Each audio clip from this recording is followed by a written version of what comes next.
It was supposed to be a celebration, the kind with candles flickering against crystal glasses, soft laughter echoing through the room, the kind where people smile because they believe love has endurance. I had arranged everything myself, every flower, every dish, every seat around the long oak table. 25 years, a milestone, a legacy, or so I told myself.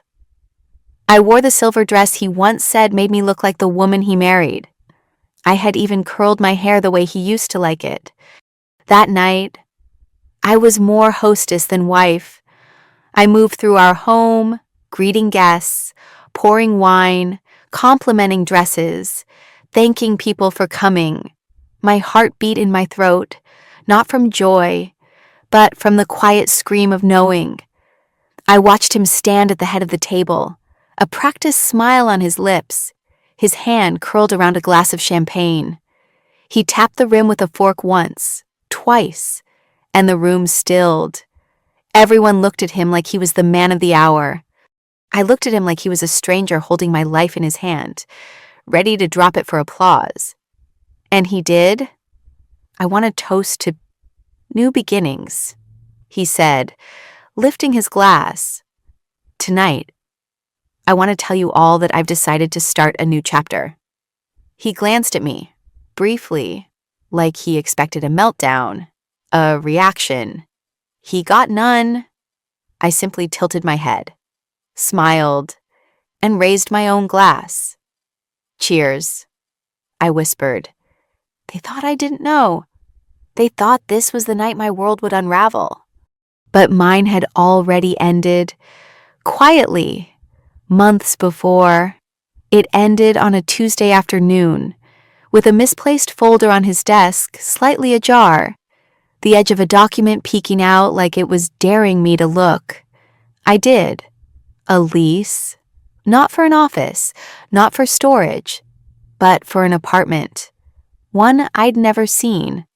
One he paid for under a name I didn't recognize. My hands didn't shake. My breath didn't catch. I simply stared at the paper as if it belonged to someone else. And then I closed the folder, put it back exactly where I found it, and made dinner. I didn't confront him. I didn't ask. I didn't cry. I became quiet, observant.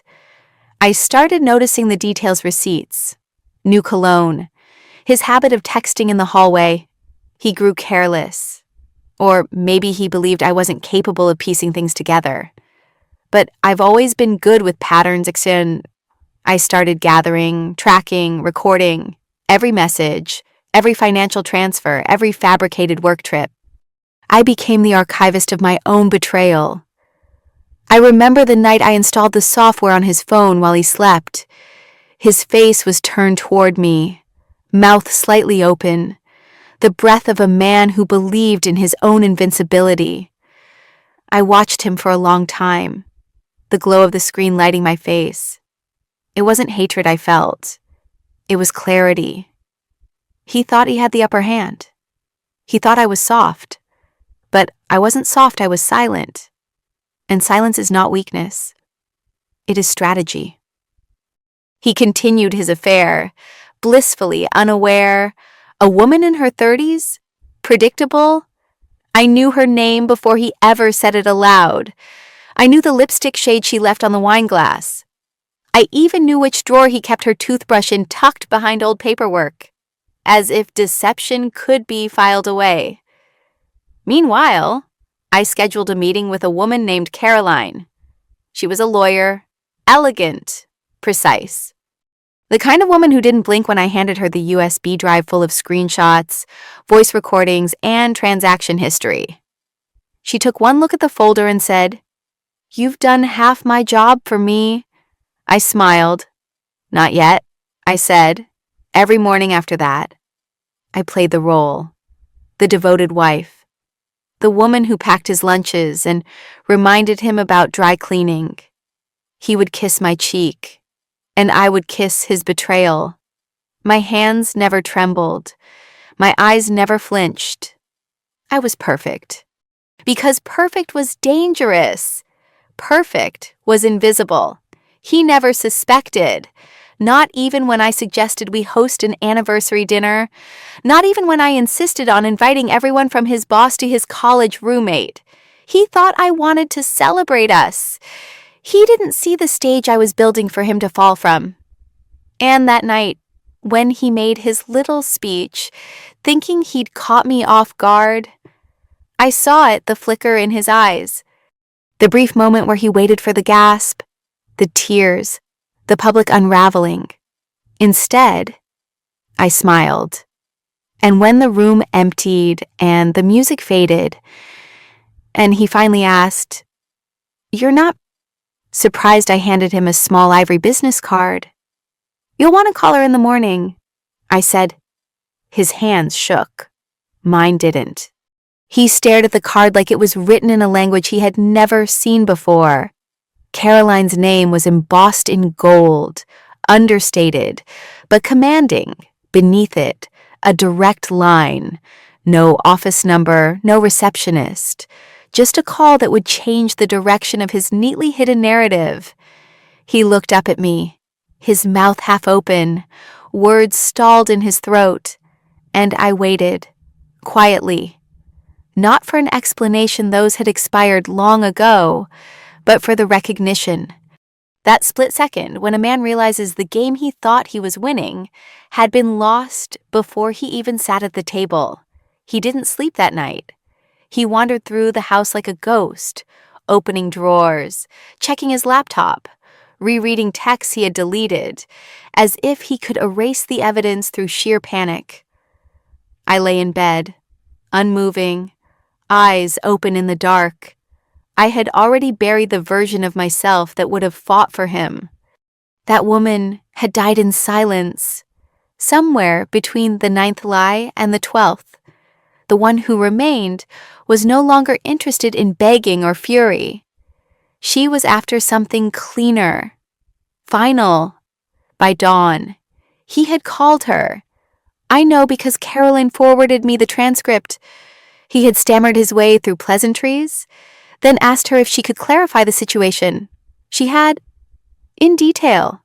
She listed the items we had gathered: a full year of bank transfers to a hidden account, a leasing contract with forged income documentation, and most damning of all, a string of emails sent from his work server to the woman he now tried to claim meant nothing. He had written that he planned to start a new life, and that the divorce would be smooth. I suppose he expected me to play the role of discarded wife, grateful for crumbs. He never imagined I'd be sitting across the table, holding the entire script in my hands. By noon, his phone wouldn't stop ringing. HR from his office, a board member from the firm, a colleague who wanted to get ahead of the fallout. He had not only compromised our marriage, he had leveraged company assets to fund his affair. Private jets, luxury stays, dinners he claimed were for client meetings, all billed, all traced. And I had all the receipts. I never yelled.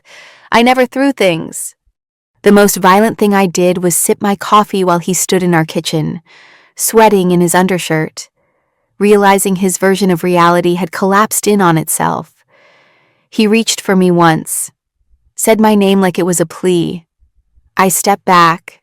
I told him, gently, "This isn't punishment, it's revelation." He didn't understand. He wasn't built to. The meeting came quickly. Caroline arranged it in a neutral office, downtown, glass walls, cold air conditioning, and a view of the city that made everything seem smaller. He sat across from me, hunched slightly, trying to look composed. His lawyer young, confident, underprepared, kept flipping through papers as if facts might rearrange themselves out of pity. They wouldn't. Caroline laid out the terms: clean, surgical, ruthless, full asset division in my favor. He'd forfeit the house, the savings, the stock options. In exchange, we wouldn't press charges for the corporate misconduct we had documented. It wasn't blackmail, it was mercy. He looked at me then, really looked, as if seeing something he'd never bothered to examine before. I could almost hear the question forming in his head. How long had I known but I didn't answer? Some things deserve to remain mysteries, not for drama, but because truth, in the wrong hands, becomes ammunition. He signed, not because he agreed, not because he understood, but because, deep down, even he knew he'd lost the right to negotiate. The pen trembled in his fingers. Caroline took the papers and stood. It was over in less than an hour. I walked home alone.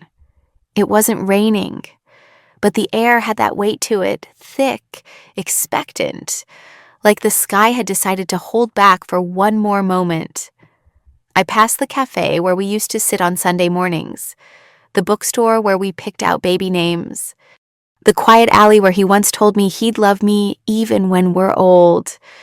None of it hurt anymore, because nostalgia is powerless when the present is clear. I no longer needed to rewrite the past to survive it. That night, he didn't come home. There were no texts, no explanations. I imagine he checked into a hotel, ordered something expensive, and sat in silence, wondering how the story slipped from his hands. But I didn't think of him long. I had other things to do. My new bank accounts had cleared. My name was now the only one on the deed to the house, and my lawyer had already connected me with a private advisory firm. I wasn't rebuilding, I was re-entering. The first morning I woke up alone. I made a pot of coffee and stood at the window watching the sun rise across the garden. There was no sadness, only stillness. The kind that settles after a long storm has finally moved on. The silence in the house wasn't emptiness, it was space. I could breathe again, not the shallow kind I'd grown used to, the polite, careful exhale of someone who's always bracing for disappointment. This was different. It filled my lungs like clarity. He left behind more than I expected. Drawers full of papers, photos, watches I had gifted him. One still had the tag on it, a thank you gift he never gave, probably meant for her. I didn't touch any of it. I simply walked past. My life was no longer a museum to what we had been. I wasn't curating memories. I was erasing permissions. The day after the settlement, I changed the locks. Not out of spite, but for precision. I wanted the last trace of his access to be severed completely. I hired someone to repaint the study. I switched out the furniture in the bedroom. I gave away the wedding china to a friend's daughter who was getting married in the spring. She asked if I was sure. I said, absolutely.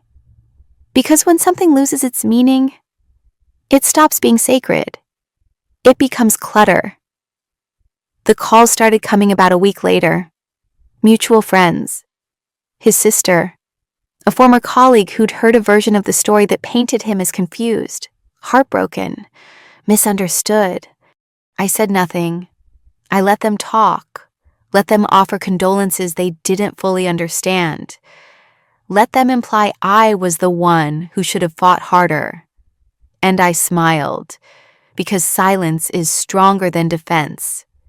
People fill the void with whatever they need to believe. Let them. What they didn't know was that his fall wasn't just marital, it was professional. Caroline had made sure the right reports landed in the right inboxes. The board didn't want a scandal. They wanted distance. Within days, his name was removed from the executive page. Within weeks, he was no longer employed. They let him resign with grace. But the message was clear. The firm had no place for someone careless enough to mistake arrogance for immunity. I didn't revel in it. I didn't gloat. That would have given him too much weight in my world. What I felt instead was satisfaction cold, clean, earned, like exhaling smoke after holding your breath for too long. One afternoon, I found a message in my inbox. It was from him. No subject line, just a single sentence. Was any of it real? I stared at it for a long time. The question wasn't an accusation. It was a plea. A man trying to find a foothold in the ruins. I didn't reply. Not because I didn't have an answer, but because he no longer had the right to ask. Real or not. The consequence was the same. The house was mine. The story. Mine. The silence between us entirely mine. I started going to a small gym downtown. Not to get in shape. Not as some tired revenge glow up. I went because I like the rhythm of my own breath, the way my muscles responded to command. I took a boxing class. The instructor called me a natural. I didn't correct her. Sometimes the body remembers what the heart forgets. People asked if I planned to date again. I laughed. Not because the idea was absurd, but because it was irrelevant. I wasn't searching for replacement. I wasn't lonely. Loneliness is craving something lost. What I had was solitude. And solitude is a choice. A month after the party. I walked past the restaurant where we'd had our first anniversary. It was still there. Same white tablecloths. Same flickering candles. Same soft jazz playing in the background. I stood outside for a moment, watching a couple laugh over wine. The woman leaned in, eyes full of trust. He held her hand, said something that made her smile. For a moment, I felt something almost tender.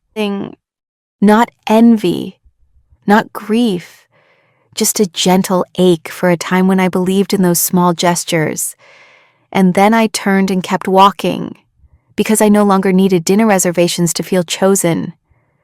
The night he left, I remember wondering if I'd ever feel whole again, as if his absence created a vacuum I'd never fill. But now, I know better. He didn't take anything. He just stopped blocking the light. It was late one evening when I received a text from her. The woman, the shadow he moved through, the name that once made my stomach tighten like a knot. It came without introduction, just her name at the top, and below it, a long paragraph.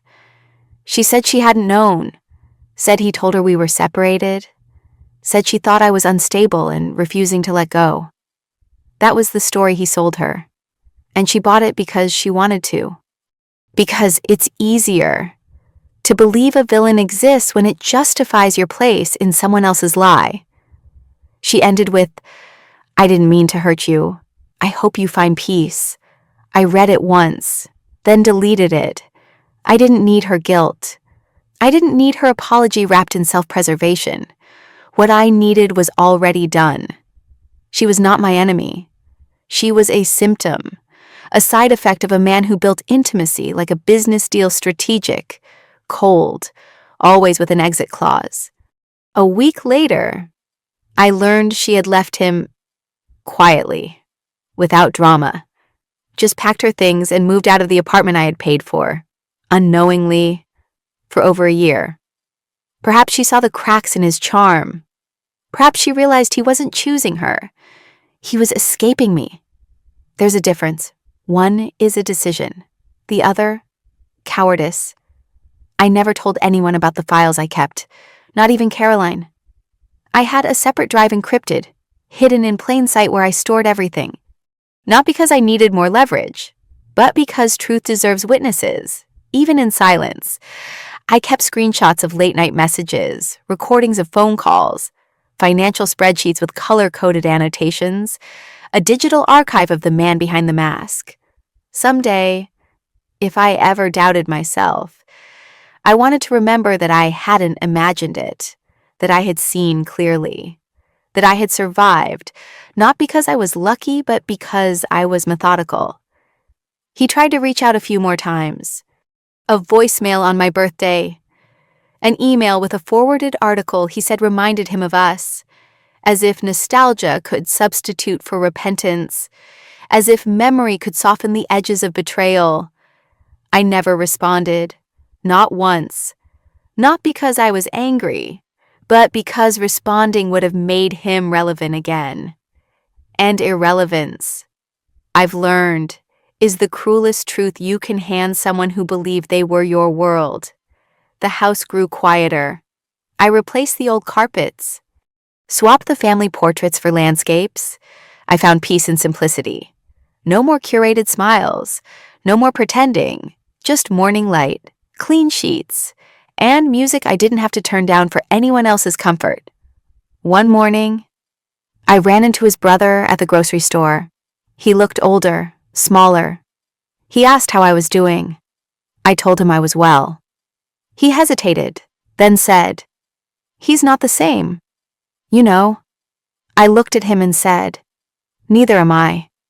He nodded, unsure of what to say next. I didn't offer anything more. I just smiled and walked away, my basket full, my pace steady. There's a moment after you reclaim your life when you realize you owe no one an explanation, not even to the witnesses. Sometimes, I still catch echoes of the past, a song he used to hum in the shower, a phrase he liked to use when deflecting blame, but they don't hurt anymore. They're just remnants, faded footprints on a path I no longer walk, and with each day, even those traces fade.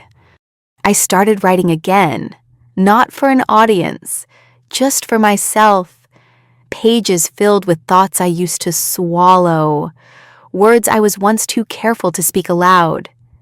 There's something healing in turning pain into sentences measured, calm, undeniable, like naming a ghost and watching it lose its power. He moved to a smaller city, took a consulting job. I heard, lives alone. They say he's quieter now, less charming, more careful. I wonder if he ever looks at the life he tried to build on deception and sees the cracks that were always there. Or if he still blames me for not reacting the way he expected, for being too composed, too silent, too exact. But that's the part they never understand. Revenge isn't rage, it's precision. And silence is the sharpest weapon of all. I remember the last time I heard his voice not in person, but over the phone, through a message he didn't realize would reach me. He was talking to a friend, one of the few who hadn't distanced themselves after everything came to light. He sounded tired, not devastated, just dulled. A man recalibrating his ego. He said, "I thought she'd fall apart. I thought she'd beg." His friend stayed quiet.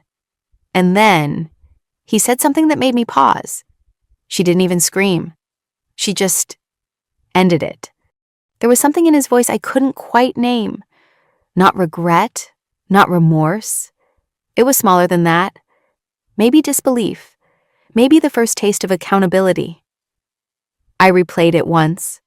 Then I saved it. Not as a trophy.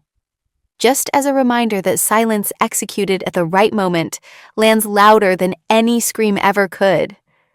My days became my own again. I started traveling. Short trips at first. Coastal towns, mountain cabins, places where no one knew my name. I didn't go to escape.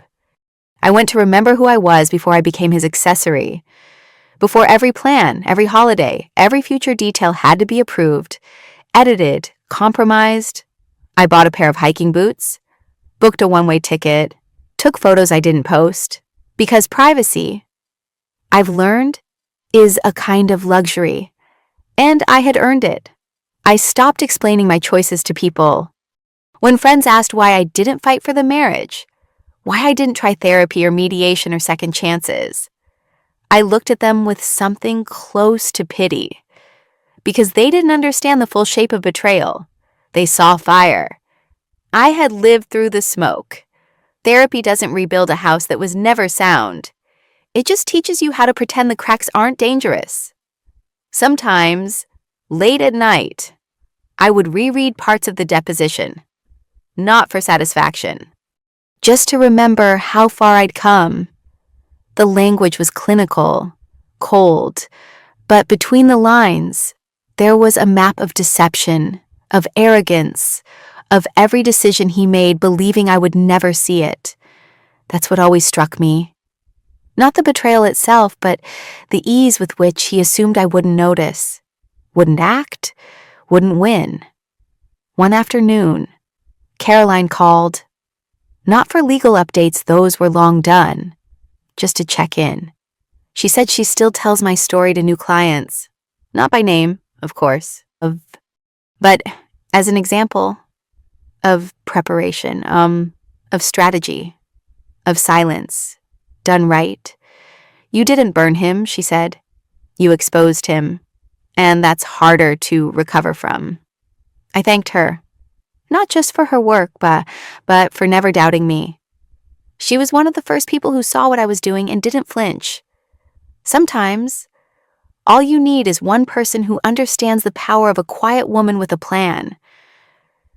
I've thought about love, of course, about what it might mean to let someone in again. But I'm not in a hurry. There's no hole to fill, no emptiness clawing at me, just space. And I've grown to love the sound of my own footsteps in a room where I answer to no one. There are moments, quiet ones, unexpected when I think about the early years. The version of us that seemed real. The weekends at the lake. The nights we stayed up planning names for children we never had. I don't erase those memories. I don't need to. They belong to me. Not because they were perfect, but because I lived them fully. He was the one who turned them into fiction. I just turned the page. A friend once asked me what I would say to him now, if, given the chance. I said nothing. She pushed. If he were here, sitting across from you, what would you say? I thought about it for a long time. Then I said, I'd offer him tea. I'd ask how he's sleeping. And then I'd remind him he never really knew me. She looked confused. I smiled. That's the thing. People always assume revenge has to be cruel, loud, final. But the best kind leaves them wondering if they ever mattered at all. It was a Tuesday when the final paperwork arrived. A courier handed it to me in a simple envelope. No drama, no fanfare. Inside were the last documents bearing both our names, final signatures, a full dissolution of every remaining tie. I didn't cry. I didn't even pause. I signed my name with the same steadiness I used to sign birthday cards and joint tax returns. But the signature felt cleaner, like a line drawn, not a thread pulled. I lit a candle that night, not to mark the end, but to honor the silence. There had been so much noise in the past, unspoken questions, suspicious glances, those sleepless nights when you know something's wrong but can't name it yet. The silence now wasn't empty. It was earned. I received a letter from his mother a few days later. Handwritten, careful script. She said she had heard what happened, though not in detail. She didn't ask for any. She said she hoped I was healing, that she missed me, that I had always been kind. I read it twice. Then I put it away in a drawer I rarely open. Some ghosts, even polite ones, belong behind glass. The people who stayed in my life, the ones who didn't flinch when I chose dignity over drama, they became my circle. Small, steady. I didn't need mass sympathy. I needed precision. A friend who brought soup without asking. A colleague who covered for me on days when the weight sat heavier. A neighbor who left flowers by my door with no card. Those were the people who saw the architecture of survival, not the explosion, but the scaffolding behind it. There's a kind of loneliness that lives inside betrayal, not because someone left, but because you stayed too long pretending it wasn't happening. That's the part no one warns you about. How you betray yourself, quietly, by excusing things you'd never tolerate in someone else's story. I had done that, smiled when I should have questioned, forgiven before I understood, stayed polite in the face of erosion. But I don't blame myself. I was surviving the best way I knew how until I learned a better way. There's power in withdrawal, not running, not hiding, but choosing to remove your energy from someone who fed off it. He used to say I gave too much, as if generosity was a flaw, as if loving deeply was naive. But what he never understood was that giving is not weakness. It's just that some people are only built to take, and when they find someone who creates warmth, they assume it's infinite. They forget that even the sun has limits. I changed my name back, not out of spite, but alignment. I wanted to return to myself fully. The name I carried before I carried him. It felt like breathing through my own skin again. There's something sacred about that, about choosing your identity after someone tried to define you by theirs. He tried to send a gift once, months after it all ended.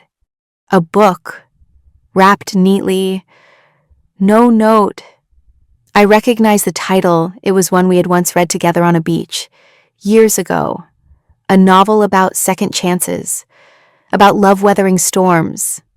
I sent it back, unopened, not to wound him, just to remind him that some things don't deserve reopening. I don't check on him. I don't ask. Occasionally, someone mentions a rumor, a failed project, a lost client, another woman who left. I nod politely, then shift the conversation, not because I don't care, but because I no longer collect his aftermath. That's his story to carry. I have no stake in it. There's a misconception that revenge is a climax, a scream, a reckoning, but real revenge, the kind that lingers, is quiet. It's rebuilding so thoroughly that the person who tried to break you becomes irrelevant to your joy. It's walking into a room without flinching, smiling without effort, living without needing applause. And it's knowing with bone-deep certainty that the most brutal thing you ever did was simply walk away intact. It was almost a year to the day when I saw him again. Not planned, not dramatic, just coincidence in its purest form. I was at a gallery downtown. A friend had invited me. One of those open wine and art events where people pretend to study brush strokes while glancing over their shoulders. I was by the sculpture exhibit, sipping a glass of Cabernet, when I turned and found him standing near the entrance. He looked smaller than I remembered, not physically, but in presence. The kind of man you once knew intimately and now realize you never truly understood. Our eyes met briefly, just a flicker. He took one step forward, then stopped. I waited. Not because I wanted him to speak, but because I wanted to see what he'd choose when no one else was watching. And in that moment, he did what he always did best. Nothing. He turned away, disappeared into the crowd like a man who had finally learned his place in the story. I left, not long after, not shaken, not stirred. Just done. That was the final thread cut without a word. The gallery lights blurred slightly as I walked to my car. Not from tears, just from the contrast. Outside was cold, real. Inside was curated, contained. And I had spent enough of my life performing inside curated spaces.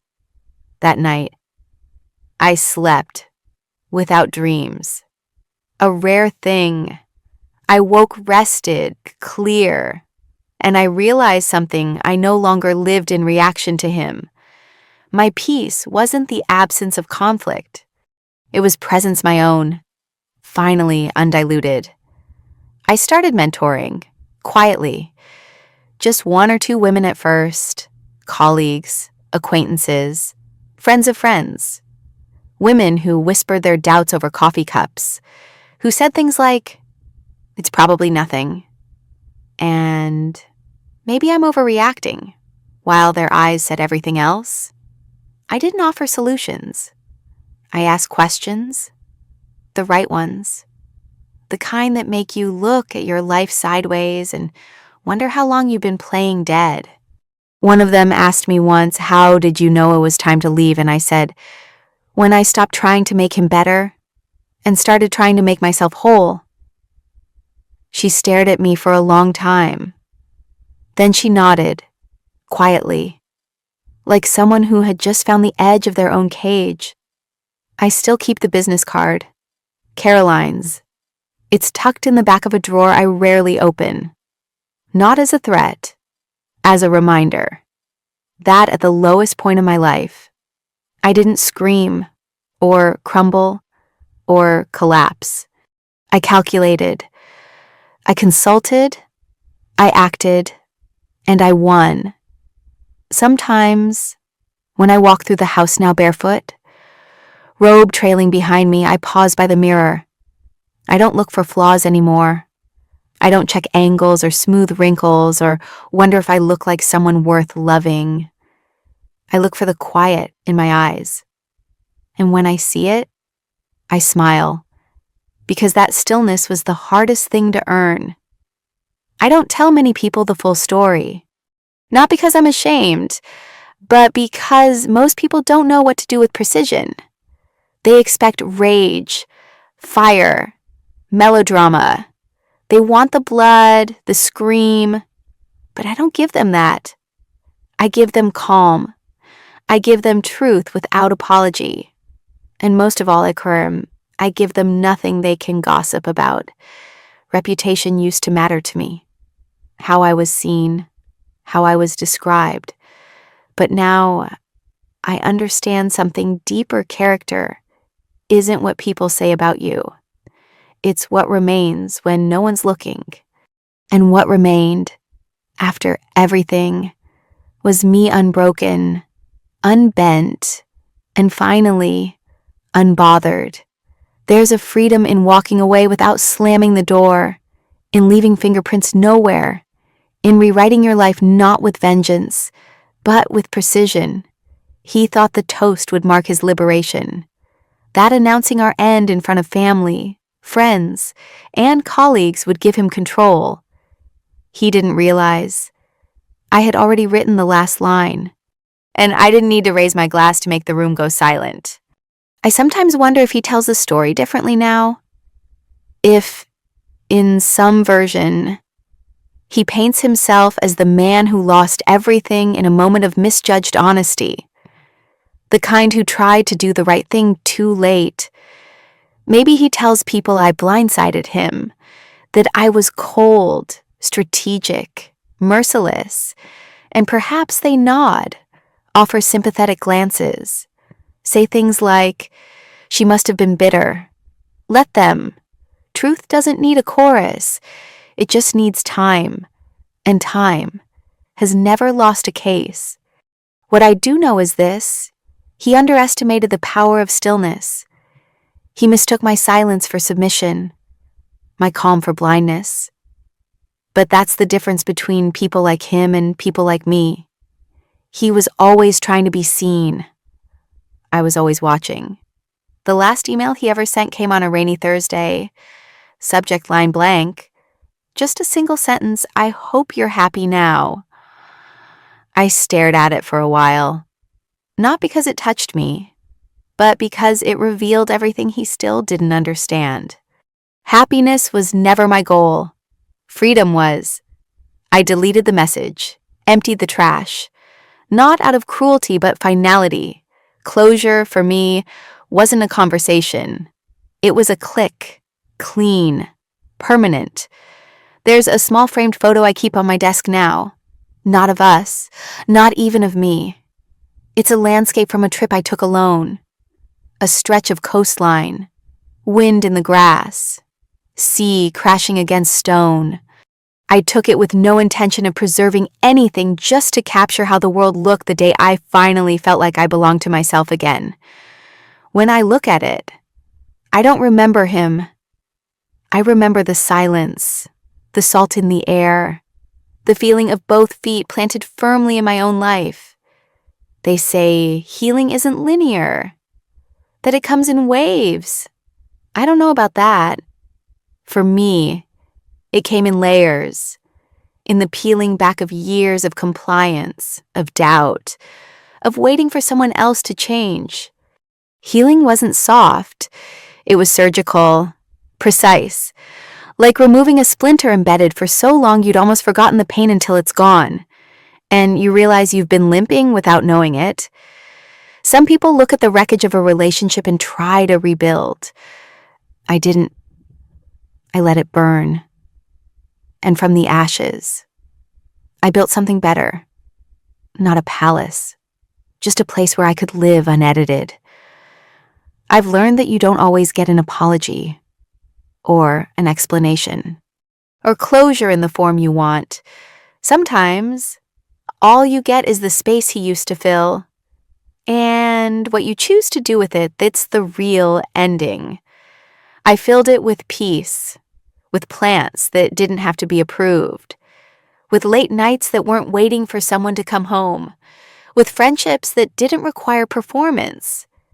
I filled it with books and baths and mornings spent in silence, staring out at a world that no longer scared me. And if he ever wonders why I never screamed, never fought, never broke the way he expected, I hope he finally understands. The most devastating thing a woman can do is nothing at all. No revenge, no scandal, no spectacle. Just survive, quietly, brilliantly, and leave them to unravel in the silence they created. There's a kind of justice that doesn't need courts or confessions. It comes slowly, subtly, like water rising beneath a door. It doesn't announce itself, it just arrives. And one day, you look around and realize you're dry, and they're drowning. A friend once told me that karma takes its time, but always arrives. I used to think that was a way to stay hopeful. Now, I think it's just a quiet truth. You don't need to chase someone who's already being followed by the weight of their own choices. He may still be walking upright, still posting photos, still smiling in public, but I know the shadow behind his eyes. I've seen what a man looks like when the silence finally settles in, when there's no one left to perform for. He lives alone now, in a rental condo on the edge of a smaller town. No more lake house, no more company card, just a stripped-down version of the empire he once tried to build with my loyalty and her lipstick. The woman left him, they say. Packed up quietly after a few months. No scene, just gone. Maybe she saw it sooner than I did. Or maybe he became exactly who he always was without the charm to cover it. I've heard he's trying to write a book, something about leadership, reinvention. The irony makes me laugh in private. Reinvention isn't a seminar, it's a reckoning. And he's still trying to market a story he doesn't own. But I don't waste time thinking about him anymore. His absence no longer echoes. It just exists. Like a chair you stop noticing once you move the table.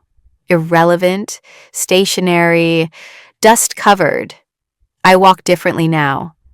Not just with purpose, but with possession. Of my time, my space, my name. I don't flinch when someone asks, "What happened?" I simply say, "I made a different choice," and let the silence stretch as far as they can handle it. I've learned that freedom doesn't feel like fireworks. It feels like quiet, like waking up and not needing to double-check your own reality, like not having to explain your joy or your anger or your decision to spend a Saturday doing absolutely nothing but breathing. Sometimes, on long walks, I pass couples and wonder how many of them are living inside a story they don't know is ending. Not out of cynicism, but awareness. Because I remember the exact moment my story shifted. And I remember how long I pretended not to see it. But the thing I hold on to the most is this: I didn't become someone new after him. I just became someone I had hidden, beneath compromise, beneath politeness, beneath the exhausting need to be easy to love. That version of me is gone now, and in her place stands someone far less interested in being understood and far more committed to being free. There is no final scene, no dramatic close of the curtain, just life, quiet, steady, mine. And if he ever walks into a room and sees me radiant, untouched by his absence, thriving in the space he used to occupy, I hope it hits him like a whisper, not a scream, a whisper that says, "This is who I was. Before you, without you, beyond you." Thank you all for listening to my story until the very end. I hope that even just a little, what I've shared can bring something meaningful to you. Goodbye, and see you again.